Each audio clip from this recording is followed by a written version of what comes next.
Namaku Anita, usia 43 tahun, seorang wanita yang selama ini berpikir bahwa pernikahan adalah tempat paling aman di dunia. Aku telah menikah dengan Rizal selama 17 tahun. Kami menjalani kehidupan rumah tangga yang tampak dari luar nyaris sempurna, stabil secara ekonomi, tanpa banyak drama, dan saling menghargai. Setidaknya, itulah yang aku yakini selama ini.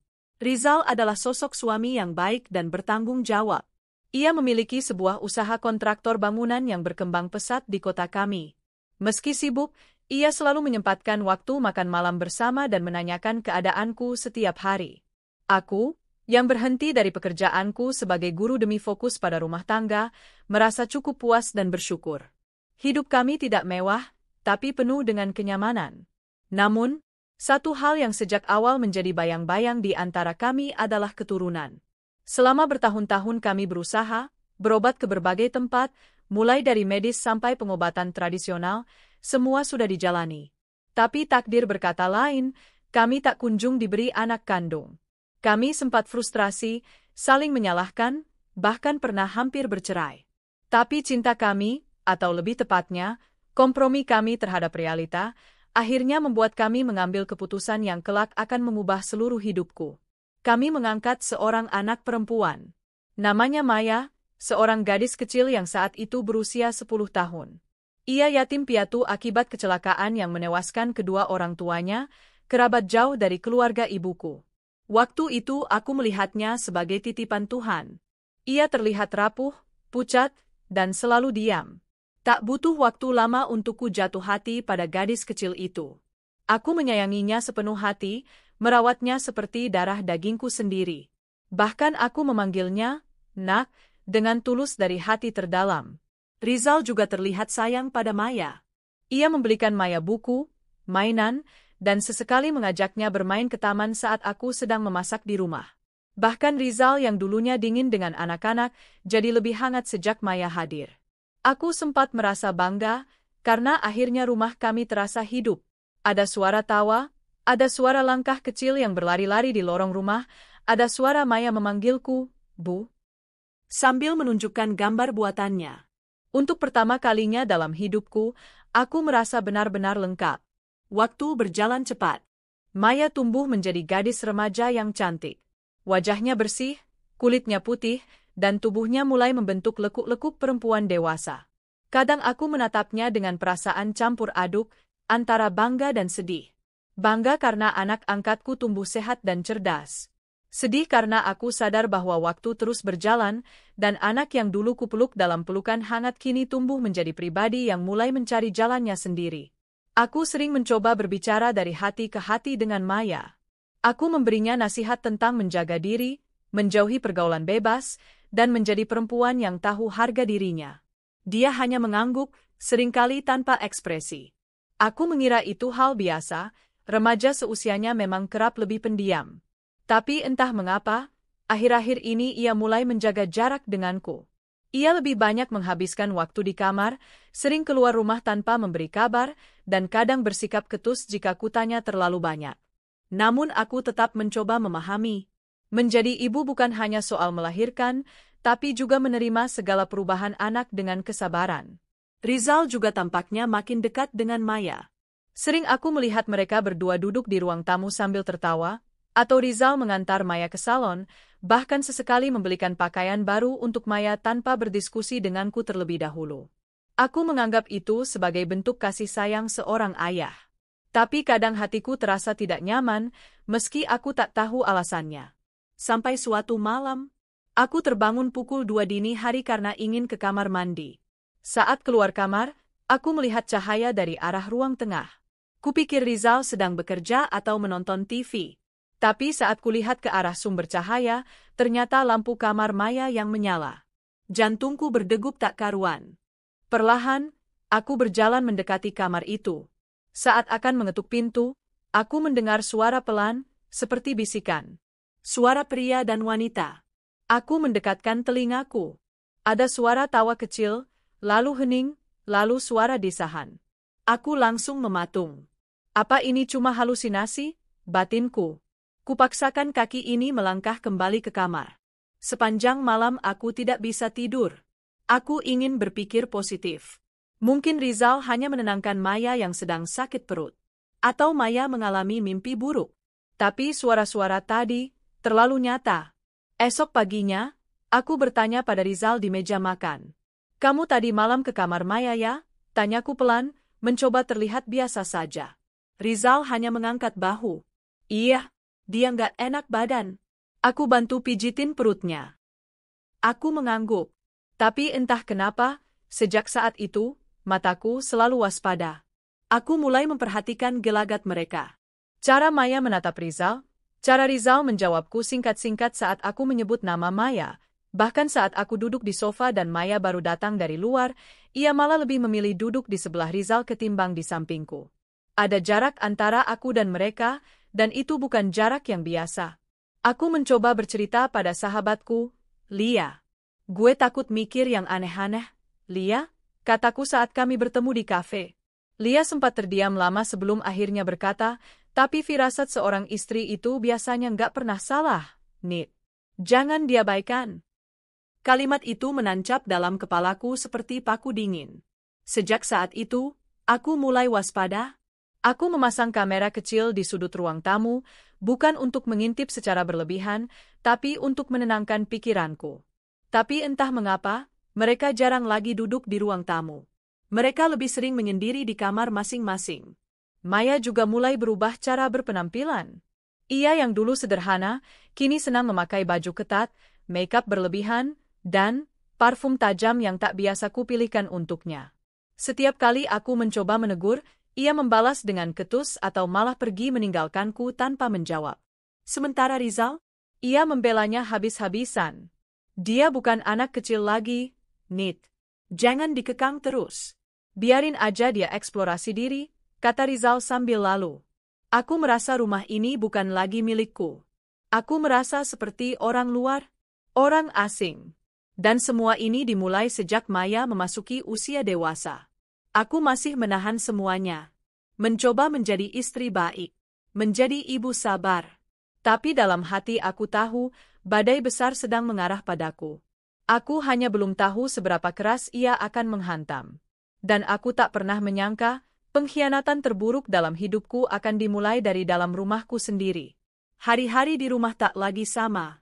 Aku bangun pagi-pagi, seperti biasa menyiapkan sarapan, tapi suasana dapur kini terasa dingin, sepi. Bahkan aroma masakan favorit Rizal pun tak lagi mampu menghangatkan udara pagi. Dulu, Rizal dan Maya selalu turun ke ruang makan sekitar jam 7. Tapi kini, mereka sering telat turun, bahkan kadang tak muncul sama sekali. Aku tahu mereka ada di atas, aku mendengar langkah kaki mereka, kadang bisik-bisik, kadang tawa yang sengaja ditekan.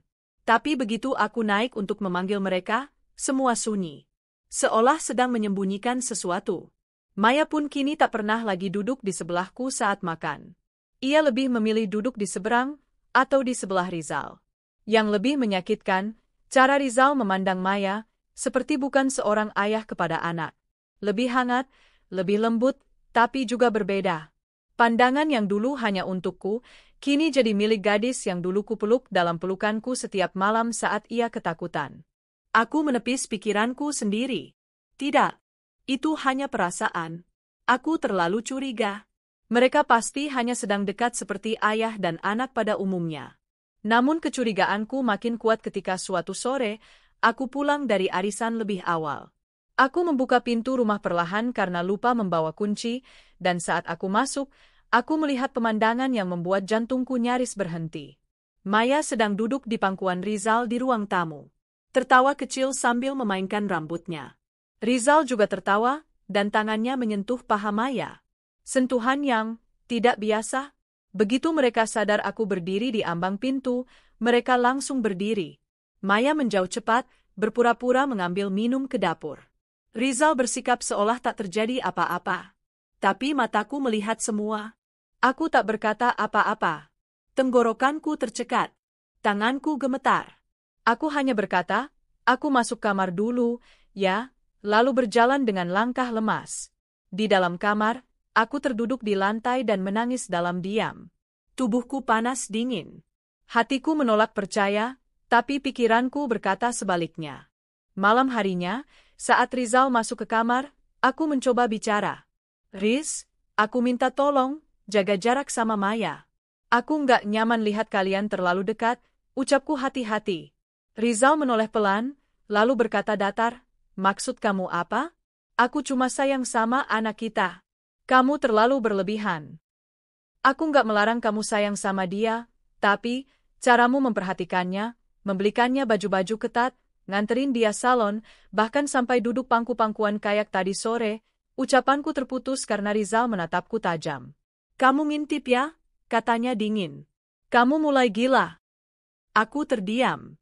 Kalimat itu seperti tamparan keras. Aku cuma seorang ibu yang khawatir, jawabku pelan.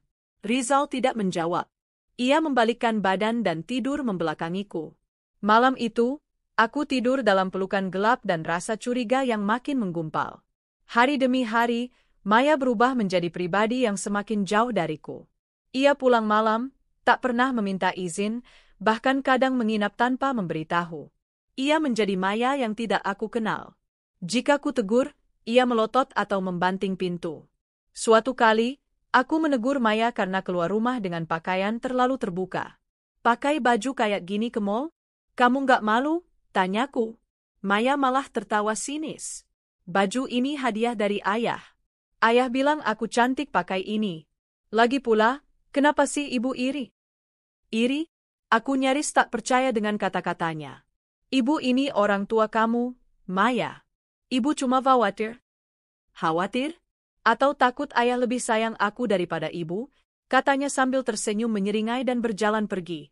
Aku berdiri terpaku. Kata-kata Maya menancap dalam. Kalimat itu bukan dari anak remaja biasa. Itu pernyataan dari seorang perempuan yang sedang bermain api dengan pria dewasa, yang ironisnya adalah suamiku sendiri. Aku mencoba mencari bukti, meski tanpa tahu apa yang sebenarnya ku cari. Setiap malam, aku perhatikan mereka. Mereka jarang berbicara di depanku, tapi di belakangku, aku yakin ada sesuatu yang disembunyikan. Puncaknya, suatu malam aku menemukan pintu kamar Maya tidak terkunci. Saat lewat untuk ke dapur, aku mendengar suara pelan. Suara laki-laki dan perempuan. Tertawa. Aku berdiri lama, menempelkan telinga di pintu. Tapi begitu aku mencoba mendorong pelan pintu itu, Maya berteriak, "Ibu, jangan masuk seenaknya. Aku mau ganti baju." Aku cepat-cepat mundur, berkata, "Maaf," dan berjalan menjauh dengan dada berdegup kencang. Lalu Rizal keluar dari kamar belakang tak lama kemudian. Dengan muka biasa saja. "Aku tadi tidur di ruang kerja," katanya singkat tanpa aku bertanya. Aku tahu dia sedang membangun alibi. Beberapa hari kemudian, aku bertemu dengan Buwati, tetanggaku yang rumahnya tepat di seberang jalan. Saat itu aku sedang menyapu halaman dan Buwati datang mendekat sambil senyum-senyum. "Bu Anita, maaf ya, saya cuma nanya loh, kemarin saya lihat Pak Rizal dan Maya makan berdua di kafe dekat perempatan. Saya kira ibu ikut juga, ternyata enggak ya?" Aku nyaris menjatuhkan sapu dari tanganku. "Mereka berdua aja, Bu?" Tanyaku memastikan. "Iya, soalnya mereka duduk berdua dan Pak Rizal kayak nyuapin Maya. Saya kira itu anak kandung ibu, loh. Tapi kok ya mesra banget, saya sempat bingung juga. Maaf ya kalau saya lancang." Aku hanya tersenyum kaku. "Iya, Bu. Makasih infonya." Hari itu aku tidak bisa makan. Nafsu makanku hilang. Aku tak lagi bisa menyangkal. Semua bukti, semua tanda, semua kebohongan itu mulai membentuk pola yang menyakitkan. Rizal dan Maya menyimpan sesuatu. Sesuatu yang bukan hanya salah, tapi busuk dan menjijikkan. Mereka sedang bermain gila di dalam rumahku sendiri. Dan aku tahu, aku harus bertindak. Tiap langkah yang kutapaki di rumah ini kini terasa berat, seolah lantainya dipenuhi duri-duri tak kasat mata. Aku hidup di bawah satu atap dengan dua orang yang diam-diam menikamku dari belakang, dan lebih parahnya lagi, aku masih harus menyajikan makanan untuk mereka, menyambut mereka dengan senyum palsu, dan menyembunyikan luka di balik punggungku yang kian membungkuk karena beban batin. Semenjak kejadian itu, aku mulai mencatat semua hal kecil yang aneh. Maya sering pulang malam dan langsung masuk ke kamarnya tanpa menyapa. Rizal juga sering menghilang entah kemana dengan alasan lembur, tapi aku tahu proyek yang ia kerjakan sedang tidak banyak. Anehnya, setiap Rizal pulang terlambat, Maya juga baru kembali beberapa menit setelahnya. Aku tahu, itu bukan kebetulan. Suatu malam, aku iseng membuka tempat cucian baju mereka.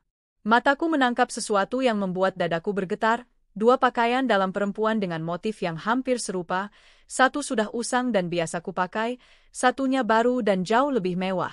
Lalu satu lagi, kaos dalam pria yang bukan milik Rizal. Atau mungkin memang miliknya, tapi bukan yang biasa ia pakai di rumah. Kupeluk baju-baju itu, membenamkan wajahku dalam tumpukan cucian yang terasa seperti simbol kebohongan. Tangisku pecah. Tapi aku menahan suaranya. Aku tak ingin mereka tahu aku sedang remuk. Keesokan harinya, aku memberanikan diri memeriksa kamar Maya. Saat itu rumah sedang sepi. Rizal pergi sejak pagi, katanya ada pertemuan proyek, dan Maya belum pulang dari kampus. Aku tahu ini salah, menggeledah kamar anakku sendiri. Tapi lebih salah lagi jika aku terus membiarkan diriku dibutakan. Aku mulai dari meja rias. Isinya penuh parfum mahal, bedak, lipstik, bahkan alat kontrasepsi darurat, bukan sesuatu yang umum dipakai anak kuliah biasa. Di laci bagian bawah, aku menemukan sebuah kotak kecil berwarna hitam. Hatiku berdegup tak karuan saat membukanya. Isinya adalah bungkus pengaman, kondom. Beberapa bahkan sudah terpakai. Tangan dan lututku gemetar. Dunia seperti berputar. Tak bisa kupungkiri lagi. Ini nyata. Ini bukan sekadar curiga. Ini bukan mimpi buruk. Ini neraka yang nyata. Dengan tangan masih bergetar, aku kembali merapikan semuanya. Aku tahu mereka pasti akan menyangkal, berbohong, membalikkan fakta. Tapi aku tak akan diam saja. Tidak kali ini. Malamnya, aku duduk di ruang tengah dengan wajah penuh beban. Saat itu Rizal baru pulang dan langsung menuju kamar mandi. Maya yang juga baru pulang hanya mengangguk datar saat melewatiku. Wajahnya sama sekali tak menunjukkan rasa bersalah. Ia bahkan sempat menatapku penuh tantangan.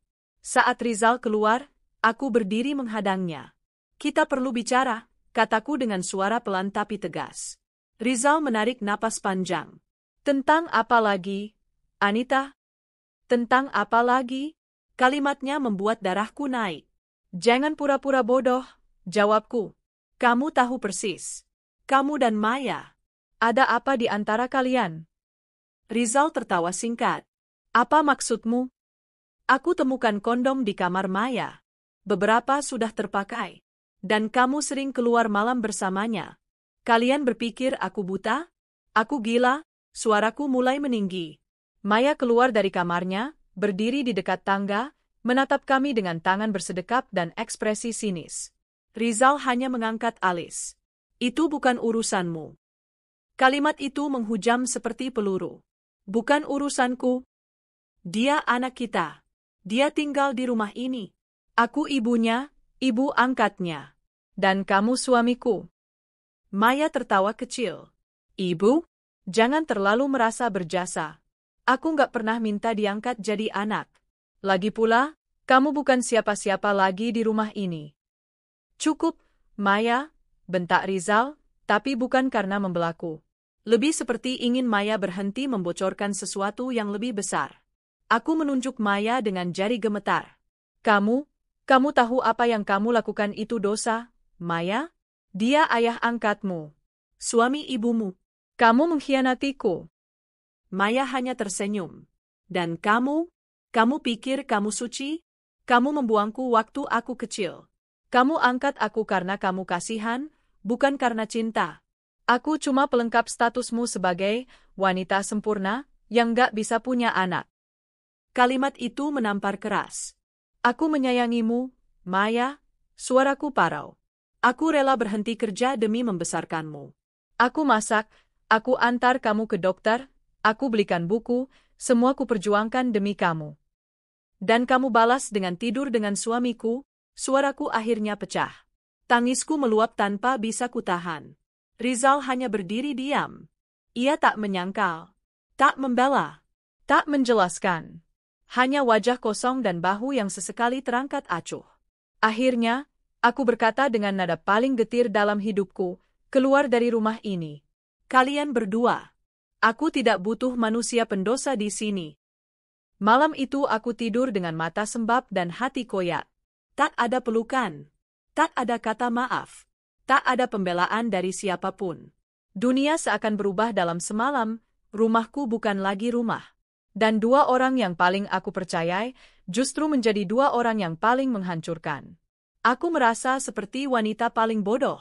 Bertahun-tahun membesarkan seorang gadis yang ternyata tumbuh menjadi penghancur rumah tanggaku sendiri. Dan seorang pria yang dulu kupanggil suami, ternyata hanya pembohong, pengkhianat, dan penjahat dalam selimut. Besok pagi, aku akan berdiri di depan mereka. Dengan hati penuh luka, tapi juga tekad bulat, mengusir mereka tanpa belas kasihan. Karena lebih baik aku sendiri dalam kejujuran, daripada hidup bersama dalam kepalsuan dan dosa. Pagi itu aku menyiapkan sarapan seperti biasa, tangan memasak, hati berkecamuk. Aroma tumisan tercium sedap, tapi tak ada yang menenangkan dadaku yang masih terasa sesak. Mataku sembab, tubuhku lemas. Aku hanya tidur 2 jam tadi malam, selebihnya habis untuk menangis dan berpikir. Bagaimana bisa hidupku berubah begitu cepat? 2 orang yang paling kucintai ternyata pengkhianat. Suamiku, yang dulu berlutut memohon restu orang tuaku. Dan Maya, gadis kecil yang dulu kupeluk saat ia menangis ketakutan karena mimpi buruk. Mereka menghancurkan duniaku. Tapi aku tahu, aku tak bisa terus menjadi korban. Aku menyendiri di kamar, menulis sesuatu di buku catatan, daftar barang-barang milik mereka, surat-surat penting, dan dokumen rumah. Aku tak bisa melanjutkan hidup tanpa membersihkan rumah ini dari jejak mereka. Rumah yang dibangun dari rasa percaya, kini hanya menyisakan kepedihan dan jijik. Pukul 9 pagi, Maya keluar kamar. Ia mengenakan celana pendek dan tank top ketat, berjalan dengan santai seperti tak ada yang terjadi. Tatapannya seperti biasa, merendahkan. Pagi, Bu, katanya datar. Aku tidak menjawab. Kukumpulkan semua keberanian dalam dadaku yang nyaris hancur. Kita perlu bicara, ujarku. Maya memutar bola matanya, tapi tetap berjalan ke arah meja makan. Bisa nanti aja? Aku lagi buru-buru. Mau ketemu ayah. Kalimat itu membuat darahku mendidih. Ayah? Suamiku. Suami yang masih sah di atas kertas. Tapi telah ia rebut diam-diam. Aku cuma butuh 5 menit, kataku menahan gemetar. Maya menatapku dengan tatapan malas, lalu duduk. Aku tahu semuanya, Maya, ucapku dengan suara tegas. Semua apa? Aku tahu kamu dan Rizal ada hubungan. Aku lihat kalian di ruang tamu. Aku temukan kondom di kamarmu. Aku dengar kalian berbicara di malam hari. Aku tahu kalian sudah melampaui batas. Maya tertawa kecil. Dan jadi apa? Kamu mau lapor polisi? Mau lempar aku ke panti asuhan lagi? Maya? Bentakku dengan suara serak. Aku angkat kamu bukan karena kasihan, tapi karena aku mencintaimu. Kamu bukan cuma anak angkat, kamu keluarga. Tapi kamu mengkhianati aku. Kau tidur dengan suamiku. Maya berdiri, menghantamkan tangannya ke meja. Aku nggak tidur sama siapapun tanpa kemauan mereka sendiri. Ayah yang mencariku duluan. Dia yang memelukku, menciumku. Dia yang bilang aku lebih menarik dari kamu. Kata-kata itu seperti racun. Aku terduduk lemas di kursi. Maya melangkah ke kamarnya, mengambil tas, lalu berkata, kalau kamu nggak suka, usir aja. Aku juga udah muak tinggal di rumah ini. Aku hanya bisa menatap punggungnya yang menjauh. Tapi saat itu, aku tahu, aku tak bisa membiarkannya terus tinggal di sini. Aku tak mau setiap sudut rumah ini menjadi pengingat akan pengkhianatan mereka. Beberapa saat kemudian, Rizal pulang. Ia datang dengan mobilnya yang biasa ia gunakan untuk ke proyek. Ia tampak terkejut melihatku duduk menunggunya di ruang tamu. Anita, katanya pelan. Aku sudah tahu semuanya, Rizal. Jangan pura-pura lagi. Rizal menarik napas panjang. Aku bisa jelaskan. Silakan. Aku beri kamu 1 kesempatan. Tapi ingat, 1 kebohongan, dan aku akan mengusirmu saat ini juga. Ia duduk di kursi seberangku. Menunduk. Untuk pertama kalinya, Wajahnya tampak tak searogan biasanya. Tapi tetap saja, aku tak melihat penyesalan. Aku dan Maya, awalnya hanya dekat. Aku merasa dia seperti pengganti anak yang tak pernah kita punya. Tapi, aku mulai merasa nyaman. Dia perhatian, dia mendengarkan. Dia tidak mengatur seperti kamu. Aku menatapnya dengan tajam. Jadi aku yang salah karena mengatur? Karena jadi istri yang mengurus rumah? Masak? Jaga semuanya? Bukan begitu, katanya. Tapi hubungan kita sudah lama hambar, Nit. Aku butuh seseorang yang menghidupkan kembali rasa itu. Dan kamu memilih anak angkatmu sendiri. Ia terdiam. Aku bukan hanya kecewa, Rizal. Aku jijik. Kau tahu Maya tumbuh di rumah ini. Dengan kasih sayangku. Dan kamu mencemari semuanya. Rizal mengalihkan pandangan. Aku minta maaf. Permintaan maafmu tidak akan memperbaiki apapun. Kau bukan cuma menghancurkan pernikahan kita. Kau menghancurkan martabatku sebagai istri dan ibu. Dan Maya, dia menghancurkan kepercayaanku sebagai manusia. Aku berdiri, menatapnya lurus-lurus. Kalian berdua harus keluar dari rumah ini. Hari ini juga, aku tidak akan tinggal satu atap dengan manusia pendosa. Kamu serius? Aku tidak pernah seserius ini, Rizal. Bawalah Maya. Dan jangan pernah kembali. Siang itu, aku mengemasi semua barang milik Rizal dan Maya. Aku letakkan dalam 2 koper besar. Rizal mencoba membujuk, bahkan sempat memohon agar diberi kesempatan. Tapi aku sudah bulat. Kamu bukan hanya selingkuh. Kamu berkhianat di tempat paling suci bagiku, di rumah ini. Dengan anak yang kita besarkan bersama. Rizal tak bisa berkata apa-apa. Ia hanya menunduk dan membawa kopernya ke mobil. Maya menyusul dengan langkah ringan, seolah tak peduli. Bahkan sempat menatapku dengan senyum menyeringai. Sampai jumpa, Bu, katanya sebelum masuk ke mobil. Aku tak menjawab. Aku hanya menatap kosong ke arah mobil yang perlahan menjauh. Rumah itu sunyi. Terlalu sunyi. Tapi anehnya, justru di tengah kesunyian itulah aku mulai bisa bernapas. Tak ada lagi bisikan-bisikan malam. Tak ada lagi aroma parfum Maya yang menusuk hidung. Tak ada lagi suara Rizal yang menjilat dengan kepalsuan. Yang tersisa hanyalah aku, dan luka yang harus kusembuhkan sendiri. Aku masuk ke kamar, duduk di sisi ranjang, dan menangis untuk terakhir kalinya. Aku tahu, aku harus bangkit. Aku tidak boleh hancur hanya karena cinta yang salah arah. Aku pernah hidup tanpanya, dan aku bisa melakukannya lagi. Hari itu aku bersumpah, aku akan menyembuhkan diriku sendiri. Tanpa mereka. Tanpa kenangan busuk itu. Tanpa manusia pendosa di rumahku.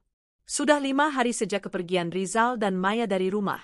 5 hari penuh keheningan, tapi bukan ketenangan. Malam-malamku tetap panjang, mataku tetap berat oleh tangis, dan dadaku masih terasa sesak oleh luka yang belum mengering.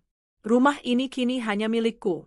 Tak ada lagi suara sandal Maya yang berderap di lorong, tak ada lagi suara pintu kamar Rizal yang dibuka pelan-pelan malam hari. Semuanya lenyap, tapi meninggalkan bekas, seperti luka bakar yang hangus namun beraroma menyengat. Setiap ruangan dalam rumah ini menyimpan kenangan. Dan kenangan-kenangan itu kini seperti hantu yang berkeliaran, mengintipku dari balik tirai, mengiringi langkahku ke dapur, dan kadang muncul dalam mimpi-mimpi burukku. Tapi aku bertahan. Setiap pagi aku paksa diriku bangun, menyeduh kopi seperti biasa, dan duduk di meja makan yang kini hanya untuk 1 orang. Seringkali aku menatap kursi yang dulu ditempati Maya, lalu beralih ke kursi Rizal, lalu kembali ke cangkirku sendiri. Sepi. Tapi sepi yang lebih baik daripada terkurung bersama pengkhianat.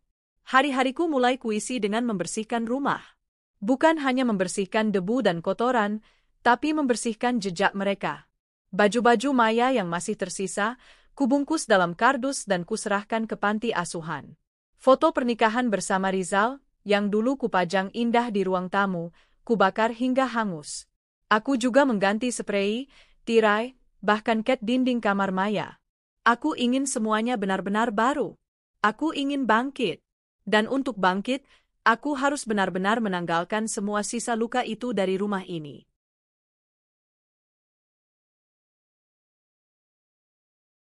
Suatu hari, sahabatku, Lia, datang menjenguk. Ia wanita pertama yang tahu soal perselingkuhan itu.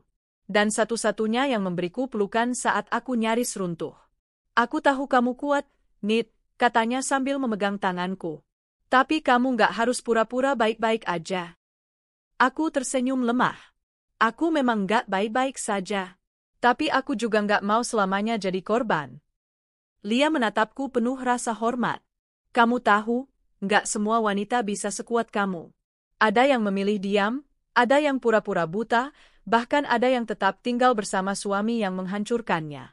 Tapi kamu memilih berdiri dan melawan. Aku menatap mata Lia yang berkaca-kaca. Aku nggak ingin hidup dalam rumah yang penuh dusta. Aku bisa miskin, bisa sendiri, tapi aku nggak bisa hidup bersama orang yang mengkhianati kepercayaanku. Kami berpelukan lama. Untuk pertama kalinya dalam seminggu, aku merasa hangat. Tak semua orang meninggalkanku. Masih ada orang yang peduli. Masih ada yang memelukku dengan tulus. Malam harinya, saat aku sedang membaca buku di ruang tamu, ponselku berbunyi. Sebuah nomor yang tidak kusimpan muncul di layar. Awalnya aku ingin mengabaikannya, tapi rasa penasaran membuatku mengangkat panggilan itu. Halo? Suara di seberang sana membuat tubuhku kaku seketika. Suara yang sudah kukenal bertahun-tahun. Suara yang pernah menenangkan, dan kini membuatku muak. Anita, ini aku, Rizal. Aku diam.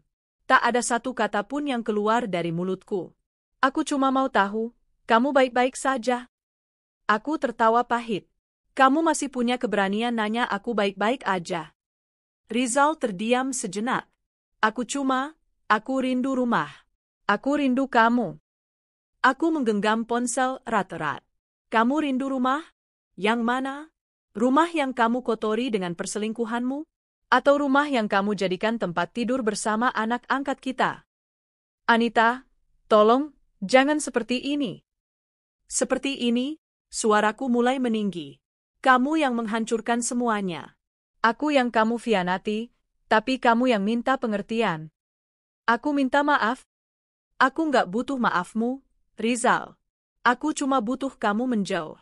Hilang dari hidupku. Dan satu lagi, jangan pernah telepon aku lagi. Kau sudah mati dalam hidupku. Aku menutup telepon tanpa menunggu jawabannya. Tanganku gemetar. Dadaku bergemuruh. Tapi ada rasa lega yang luar biasa. Kata-kata itu keluar dengan penuh amarah, tapi juga sebagai pelepasan. Aku akhirnya bisa bicara langsung dan menyudahi semuanya. Beberapa hari kemudian, aku mulai bekerja kembali. Dulu aku berhenti mengajar karena ingin fokus pada rumah tangga. Tapi kini, aku sadar, aku harus berdiri lagi. Aku harus mandiri. Aku tak bisa selamanya merenung di balik jendela. Aku mengajar di sebuah bimbingan belajar milik teman lamaku. Murid-muridku adalah anak-anak SMA. Dan entah kenapa, bersama mereka, aku merasa kembali hidup. Mereka menyapaku dengan tawa, dengan celoteh khas remaja. Kadang ada yang curhat tentang cinta monyet, ada yang protes soal PR, dan ada yang meminta nasihat seperti aku ibu mereka. Di ruang kelas itu, aku merasa berarti. Setiap pulang, aku membawa sedikit senyum. Memasak untuk diriku sendiri bukan lagi beban. Membersihkan rumah bukan lagi pelarian, tapi kebanggaan. Aku mulai bisa tersenyum di depan cermin, walau samar-samar. Aku mulai bisa mengatakan pada diri sendiri, kamu hebat, Nit. Kamu bertahan. Sampai pada suatu sore, aku mendapat pesan dari nomor tak dikenal. Isi pesannya hanya satu foto. Foto itu menampilkan Rizal dan Maya sedang duduk di sebuah kantor pengacara. Di bawahnya tertulis,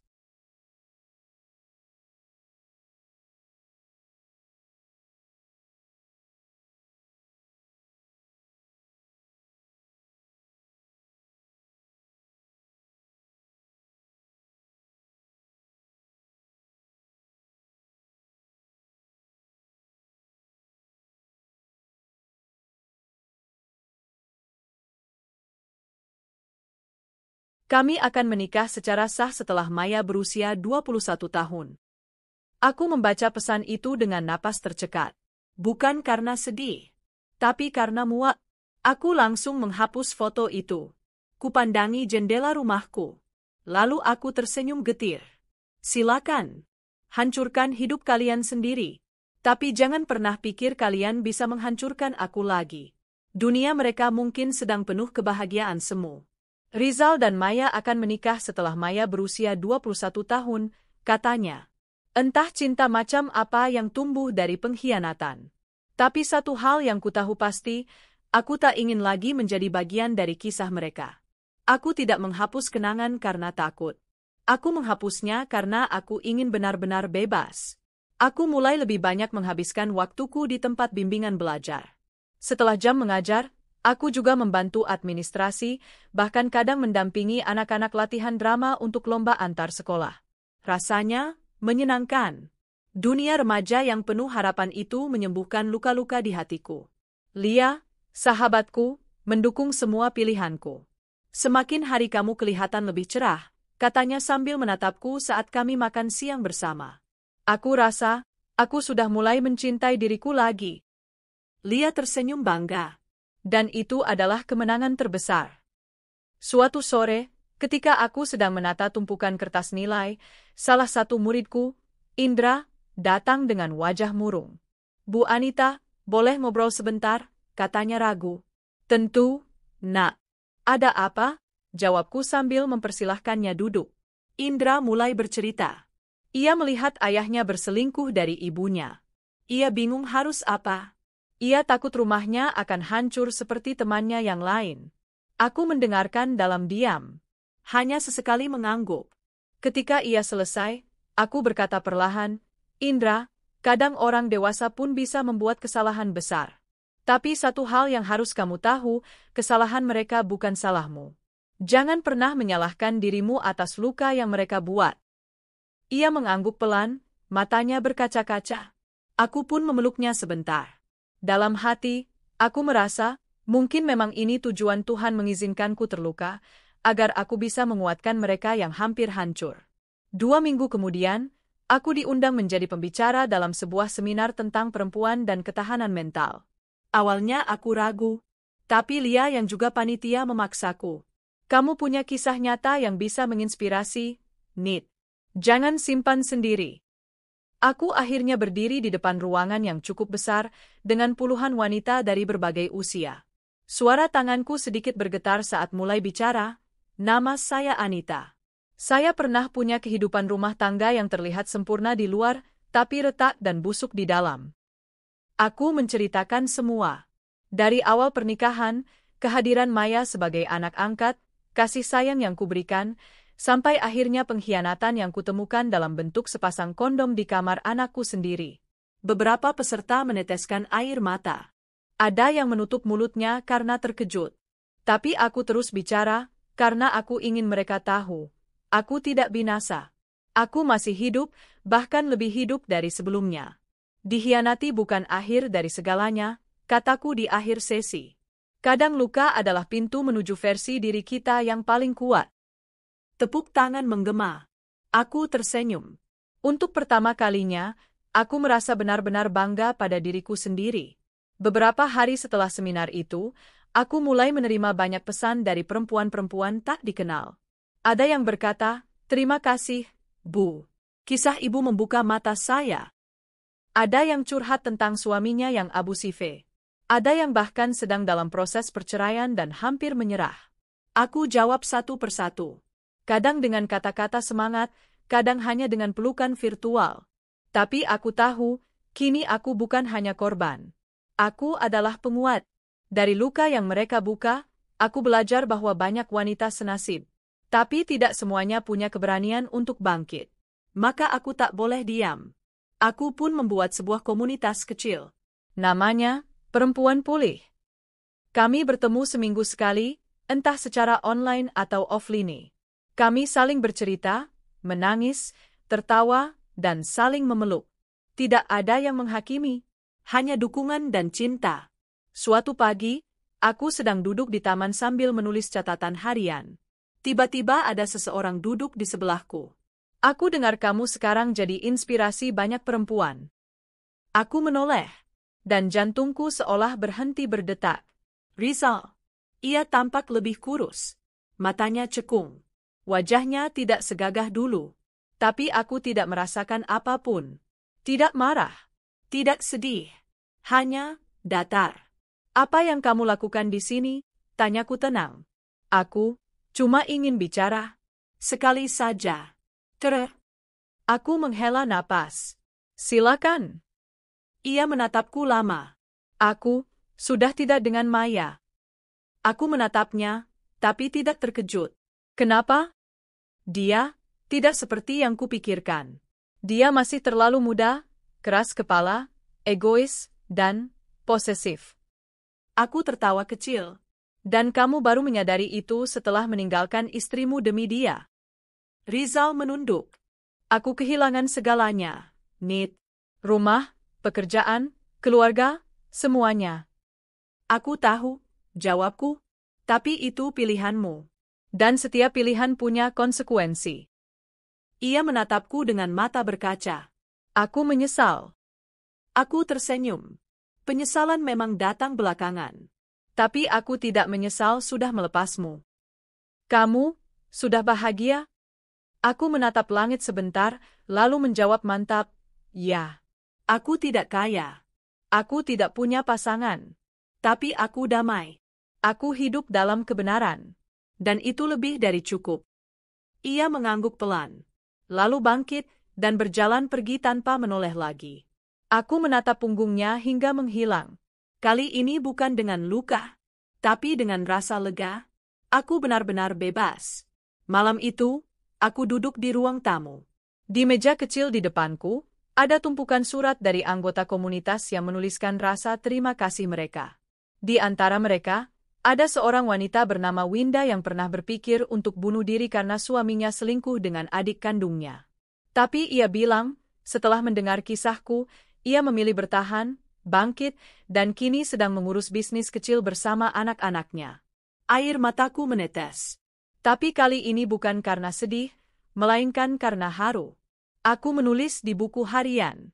Tuhan, terima kasih telah memberiku kekuatan. Aku pernah jatuh, tapi kini aku berdiri. Aku pernah dikhianati, tapi kini aku memilih mencintai diriku sendiri. Dan dari luka itu, aku bisa menyembuhkan orang lain.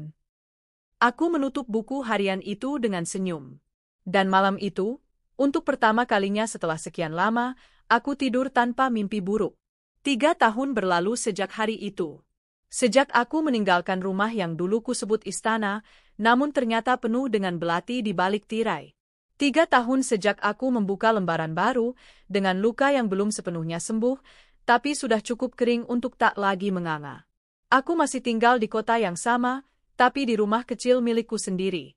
Sebuah rumah mungil dengan taman kecil penuh bunga kenanga dan anggrek, bunga-bunga kesukaanku. Di dalam rumah itu, tidak ada suara pertengkaran, tidak ada bisikan dusta, tidak ada air mata pengkhianatan. Hanya aku dan damai.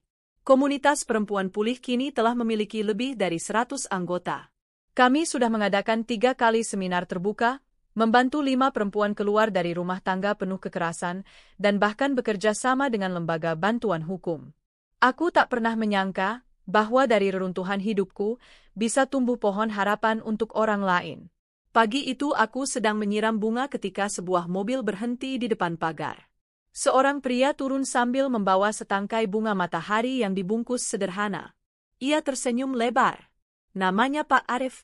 Kami pertama kali bertemu saat seminar di luar kota yang mengangkat tema, membangun kembali diri setelah perceraian. Ia adalah pembicara pendamping, seorang psikolog keluarga yang juga duda dengan 2 anak remaja. Awalnya kami hanya berbincang tentang kerja sama komunitas. Tapi dari pertemuan-pertemuan itu, tumbuh rasa yang perlahan tapi pasti. Pak Arif bukan pria romantis yang sering memberiku bunga mahal. Tapi ia pria yang selalu datang tepat waktu, tak pernah lupa menanyakan apakah aku sudah makan, dan tak pernah sekalipun membuatku merasa tidak cukup. Bunga matahari, karena kamu seperti matahari buat banyak orang, katanya saat menyerahkan bunga itu. Aku tertawa kecil, mengambil bunga itu dengan lembut. Dan kamu mata air yang tenang, Arif. Hadir dengan damai. Kami duduk di bangku taman, di bawah pohon Kamboja yang sedang berbunga. Ia menatapku dalam-dalam, lalu berkata, "Aku tahu kamu pernah tersakiti begitu dalam, dan mungkin kamu belum siap untuk membuka hati lagi. Tapi aku ingin bilang ini sejak lama." Jantungku berdetak sedikit lebih cepat. Aku tidak akan pernah memaksa.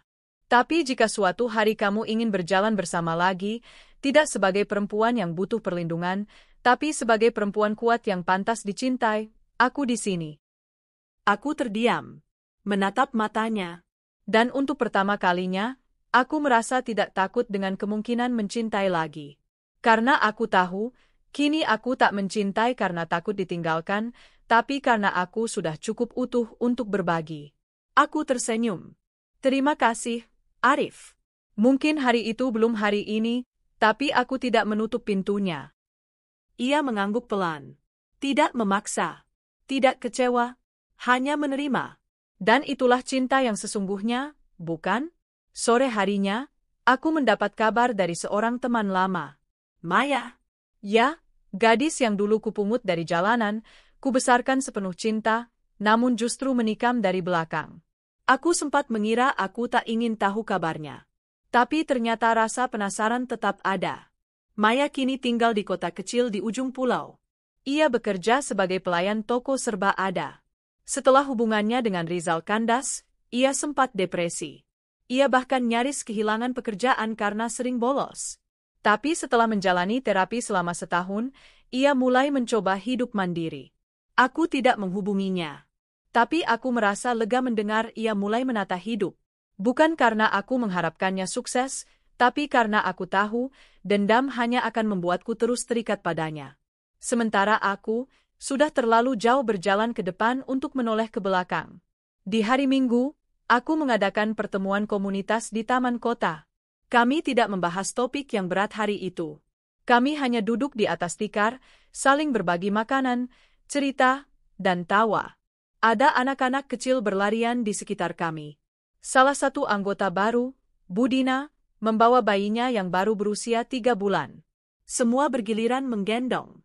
Salah satu anggota, Siska, tiba-tiba berkata, "Bu Anita, aku punya ide, bagaimana kalau komunitas kita juga membuat kegiatan untuk anak-anak dari keluarga broken home? Mereka juga korban, kan?" Aku terdiam sejenak. Ide itu menyentuhku.